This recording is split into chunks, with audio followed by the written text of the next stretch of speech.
Esto te lo habíamos anticipado hace un ratito. Es tremendo lo que pasó en Moreno. Un militar que está detenido por descuartizar a su pareja. Quiero ir con Noralis Romanos para contar detalles de lo que pasó en esta historia que conmueve a todo Moreno, Noralis. Y que tiene tantas preguntas todavía, Daniel. Muy buenos días. Un día gris que sin duda contagia en la gente. A mi lado tengo nada menos que al papá de la víctima. Se llama Ramón, tiene 59 años y él fue el encargado, después de recibir a un compañero de su hija en su casa, le golpeó la puerta ese día a las 3 de la tarde. Estamos hablando del mismo día de ayer, es decir, del mismo jueves, y le dijo que hacía varios días que no se presentaba a trabajar. Él, incrédulo, no entendía por qué, intentó ingresar por la puerta, nadie le atendía a la puerta y entonces tuvo que colgarse. Después les vamos a mostrar por un balcón, pasar de un balcón al otro, Ramón, para poder ingresar al domicilio de su hija para ver qué ocurría. Y entonces, ¿qué se encontró?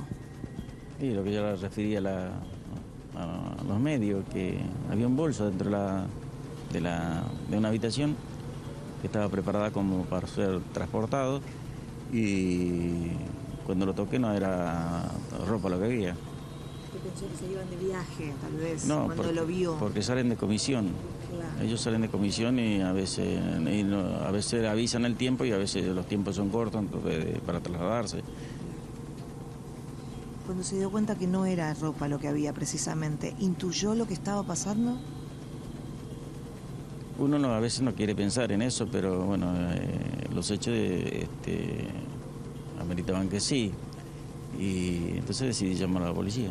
¿Llamó a la policía? Sí. Cuando llega la policía, ¿qué sucede? Bueno, cuando entró la policía entra de la misma manera, después cuando se dieron cuenta de lo mismo, rompe la puerta.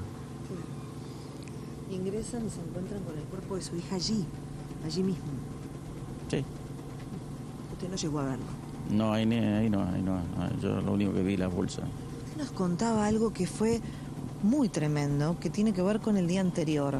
Usted a la noche, usted y su esposa lo invitan a cenar a su casa al marido de su hija, porque su hija, para lo que le había dicho el marido, se había quedado de guardia en el cuartel. ¿Esto es así? Sí. ¿Cómo lo nota en ese momento a su yerno?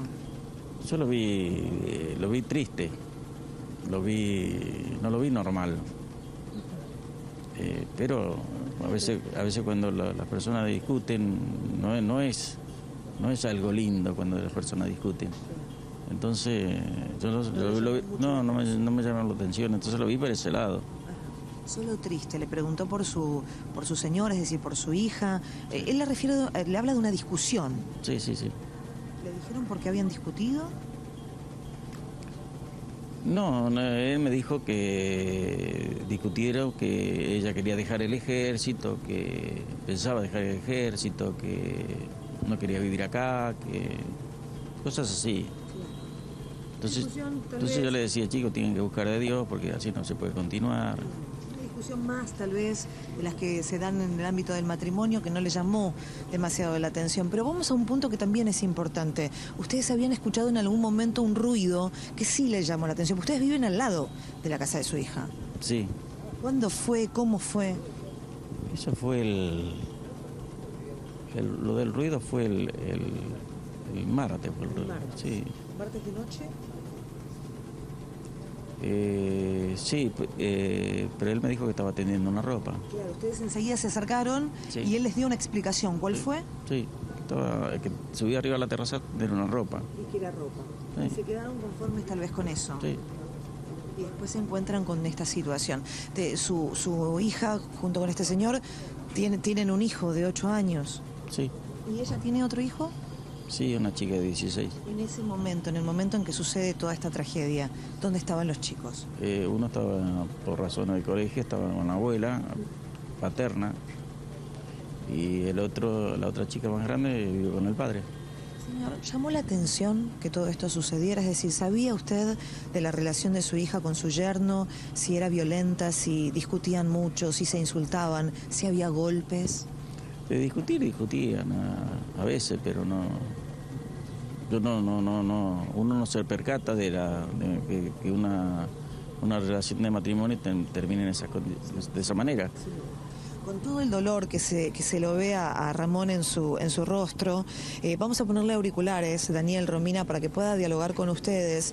Él se ha prestado, le agradecemos absolutamente porque en medio de su dolor intenso, por cierto, nos decían que su mamá no estaba bien lógicamente por toda esta situación. Vamos a recordar, esto está enmarcado en lo que se llama femicidio.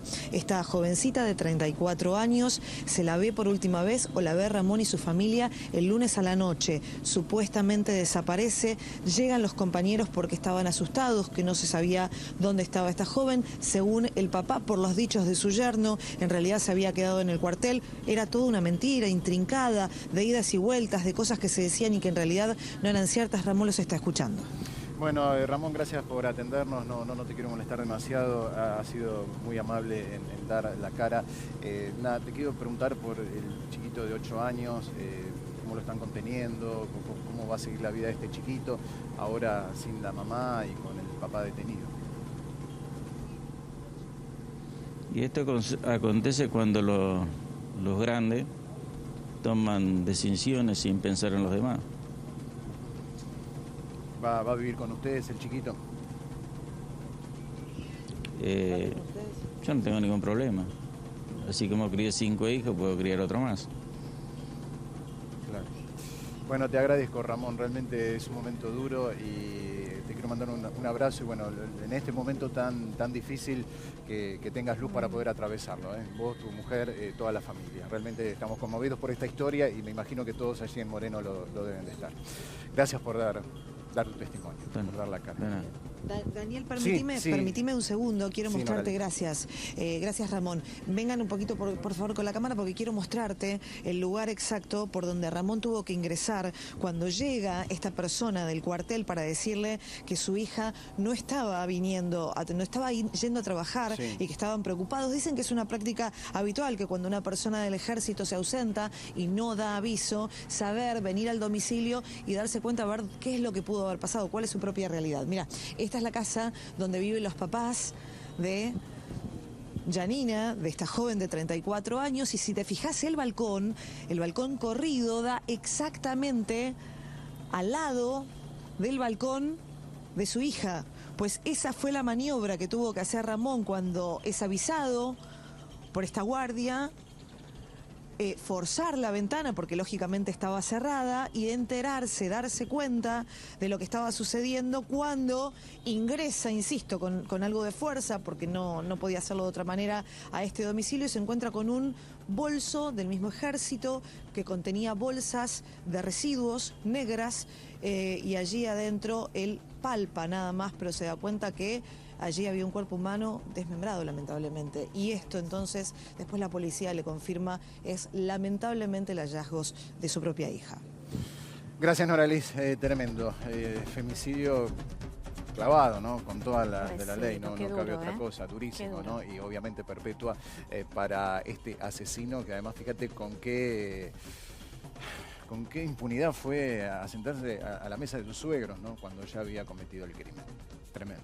Y tenemos que seguir hablando de este femicidio que ocurrió en Moreno. Su familia y los amigos no veían a esta mujer de 34 años desde el martes a la tarde. Claro, esto llamó la atención, con lo cual fueron a la casa del padre de la mujer y le dijeron, ¿qué es lo que está pasando? No la solemos ver y escuchamos ruidos el martes por la noche. Lo que pasó después fue realmente terrible porque oficiales de justicia ingresaron a la vivienda de esta mujer que compartía con su marido, con sus 2 hijas y encontraron el cuerpo de la víctima descuartizado en un bolso. Pero tiene más información Noralis Romanos desde allí. Seguimos poniéndonos la piel de gallina realmente, por lo que estamos escuchando, Paula, porque seguimos hablando con familiares. En este caso es Jennifer, vos sos la prima hermana, podemos decir, de la víctima. ¿Recibiste un llamado el fin de semana de ella que te llamó mucho la atención? Sí, me llamó a mí el fin de semana, nada, me dijo que quería hablar conmigo. Primero me preguntó cómo estábamos, hablamos ahí, nomás bien. No la noté media rara porque me dijo que tenía que hablar cosas conmigo de Fernando. la verdad que no sé qué era. Me pidió... Sí, le Decime, adelantame algo. le pregunté qué es lo que pasó, contame. No te puedo hablar por teléfono, te lo voy a contar personalmente, así que decime cuándo vas a venir.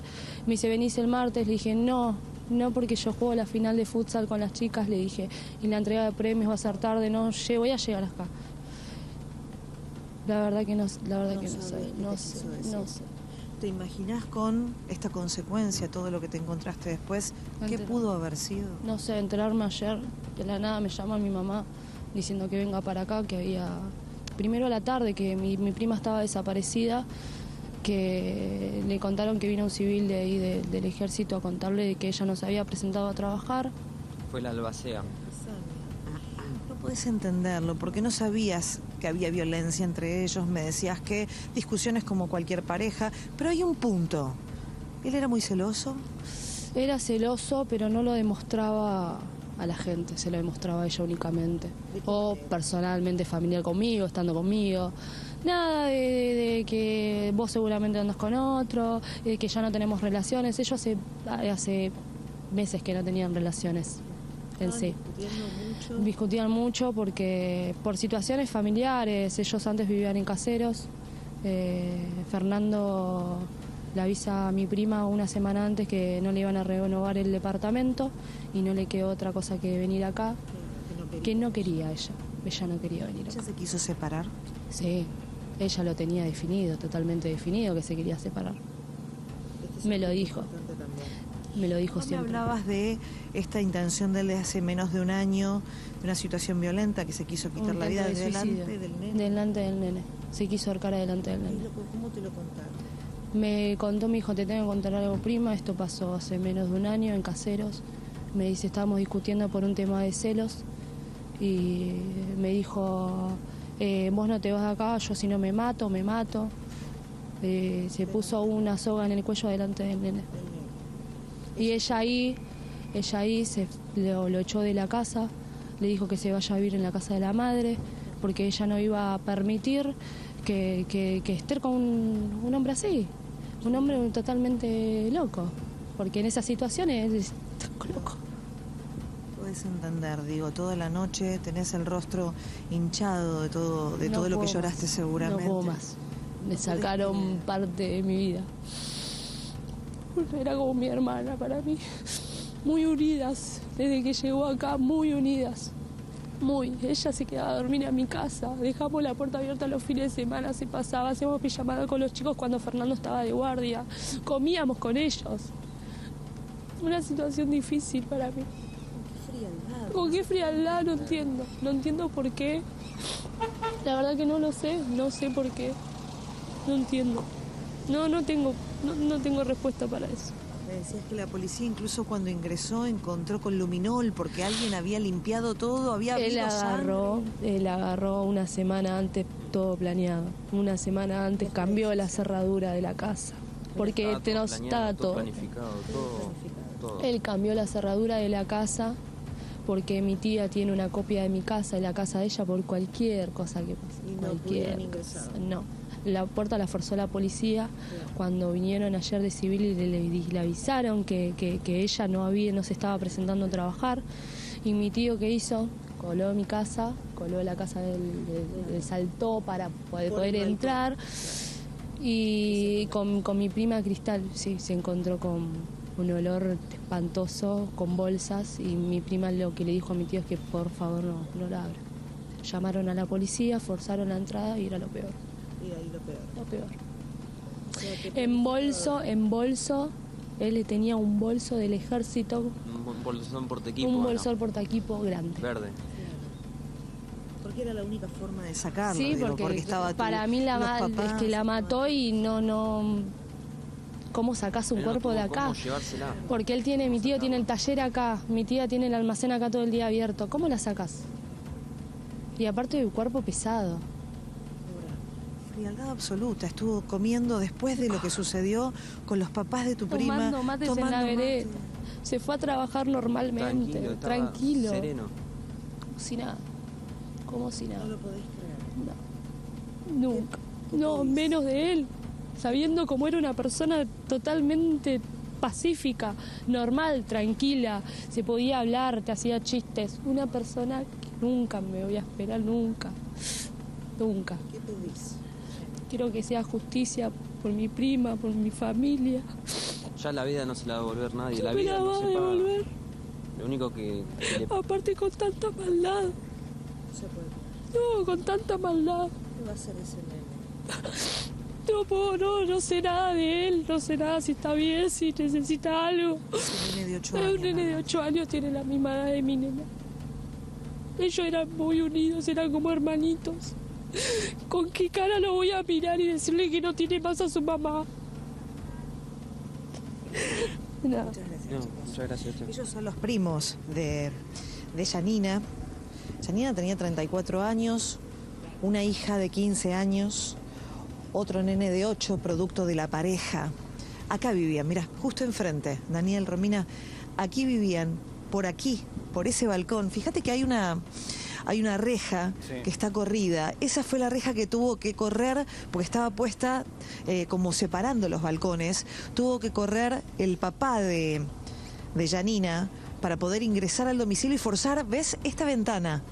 Allí se encuentra con el peor panorama, con un bolso grande, con mucho olor en la habitación, una habitación que está continua al baño. No se encuentra con sangre porque evidentemente después cuenta la policía con luminol, logran sacar cantidad de manchas de sangre. Pero bueno, la referencia que después es aclarada y confirmada por la justicia de la muerte, la data de la muerte que es del día martes, ese golpe que escucha tanto papá como mamá, el papá que se levanta y entonces por esa escalera que vos ves ahí al costado, allí se asoma y se encuentra con Fernando y él le dice, no, fui yo que a las 12:30 de la noche fui a colgar ropa a la terraza y no lo pude hacer, disculpen. Y después todos los sucesos que hemos estado relatando lamentablemente. Un femicidio más que se cuenta en la República Argentina, que duele y mucho. Ustedes. Sí, tremendo, gracias Noralis, realmente qué impactante el testimonio, ¿no? Ahí tenés un poco, más allá de la noticia pura y dura, lo que genera eso en el barrio y en la familia, en una familia quebrada para siempre. Ahí muy impresionante el testimonio de la prima.